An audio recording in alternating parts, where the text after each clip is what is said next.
things you're going to want when you're doing your tissue technique. Obviously tissue paper, some hobby glue, and I like using tweezers. These tweezers have little teeth on them so they grip quicker.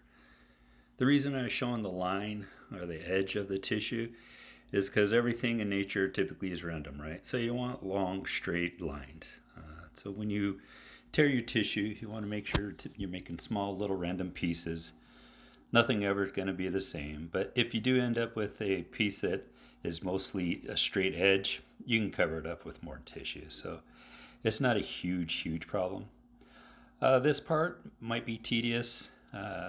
Big tip, don't breathe too hard. If you breathe too hard, it will blow everywhere, and you're going to have to tear more tissue for your project. So basically, I'm just making a little tissue pile of shame. I'm keeping them apart because another pro tip, if you start stacking them on top of each other, every single little fiber will pull every single piece up together, and then you have to pull them apart with your fingers. So if you start with them apart, it's going to end up being much better anyways. So this is typically the longest part of the tissue technique because you need enough to cover the areas that you're going to want to use on your miniature. Now that you have enough tissue, you're going to grab the model that you're going to use and a brush. Shorter bristles is easier because you can control the tissue, but you're going to identify the area that you want to lay the tissue down to change the structure of the skin. So all I am is pointing it here and showing where you're at. I take a little bit of hobby glue. I think I have a few drops of water in there. Tap it down onto the tissue. Place it down onto the model. And another trick is hold it against the model, and then it will finally adhere to it. Don't pull it off until it's soaked through. So the glue on the brush will soak through the tissue and then adhere to the miniature. So that's why you'll see me pause on there for a little bit. That just makes it where it's easier to control. So what you do is just take in pieces, place them randomly however you want, whatever look that you're going to do. If you put more hobby glue on it, it makes it thicker. It'll make it a little more resistant to the wash, which creates different effects. So it really depends what you're going for and what you're trying to accomplish. So this to me is fun because I get to kind of reestablish the way that the model is going to look. And I enjoy changing things, even if it's just subtle.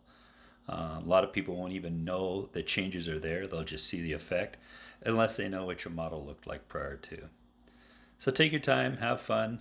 Like I said, you dip a little bit of the hobby glue on your brush, and then you tap onto the tissue, place the tissue onto the model, let it sit there for a little bit, soak through, and then the tissue will set. It's pretty simple. It's just a process, and you got to make sure that the tissue pieces are small enough to where it looks a little more realistic, because obviously these things are super small scale. After finishing the backside, I decided to come around the lower stomach.